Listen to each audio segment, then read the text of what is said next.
Hello and welcome. You're watching Hindustan Times. NATO leaders are meeting in Brussels today. On the agenda is expectedly Russia's war in Ukraine and how to possibly end the conflict and how to further strengthen Ukraine. Noteworthy, however, is the absence of the US Secretary of State. Lars Holter of DW joins me from Berlin on this story. Lars, good to have you. What's the story here? Thanks for having me. Yes, indeed, Marco Rubio is not in Brussels today, the US Secretary of State, the country's #1 diplomat, missing in action. He is sending his second in command. And while it's obviously Washington's prerogative to send whoever they like, it is certainly significant. After all, the US was for decades the driving force at NATO, not just financially, but also in terms of strategy, backed by the country's role as the Western superpower. And we've seen for years now under President Donald Trump and his America First policy that NATO is just not very high on America's agenda anymore. And the level of disdain the US currently has for this most important military alliance can probably best be derived from a statement out of Washington, where they very simply state that Rubio, quote, can't possibly be expected to attend every meeting. And yes, technically he can, and US Secretaries of State have always attended every meeting, not to mention that Russia's war in Ukraine is one of NATO's toughest challenges in decades. So what are we learning from Rubio's absence? What does it tell us about the US and its role in NATO going forward?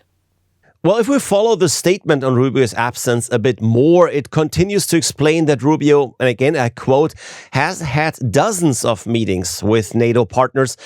And one can't help to read some frustration and a lack of interest between the lines here. Of course, there's always high-level NATO meetings, but that's due to the important role that the alliance plays on the global stage. Regular meetings are the strategy, not a nuisance. However, the Trump administration clearly doesn't value NATO, and in Brussels, they know that they have to plan without Washington in future. NATO partners have, of course, increased their military spending already over the last couple of years, just to be less dependent on the US.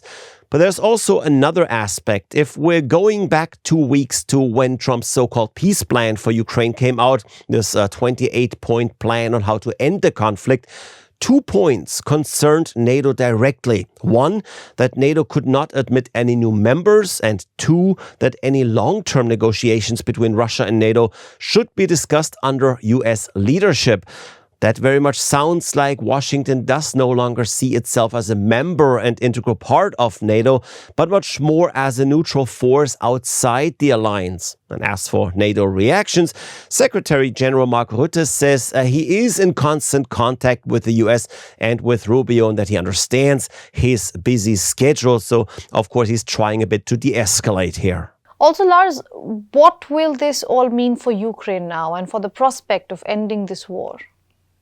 Well, that's the main question, of course. Ukraine depends on financial and military help from NATO, including very much the United States. And Ukraine has experienced, like no other country, how President Trump's mood swings can affect policy or, in this case for Ukraine, sheer survival.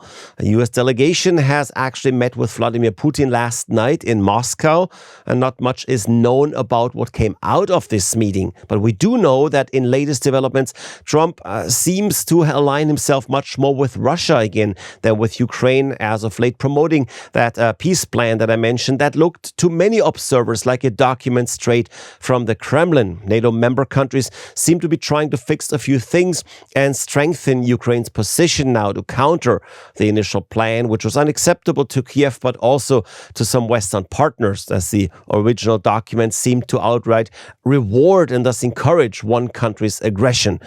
But while NATO partners are now discussing military help and the possible conditions of an end to the war and territorial questions as well, Ukraine likely knows, as do the other NATO members, that any commitment by the US is weak and unreliable. And that just gets underscored again by that absence of Secretary of State Marco Rubio, who would likely find it easier now to renegotiate anything coming out of Brussels today, if only by stating that he had never signed on in the first place.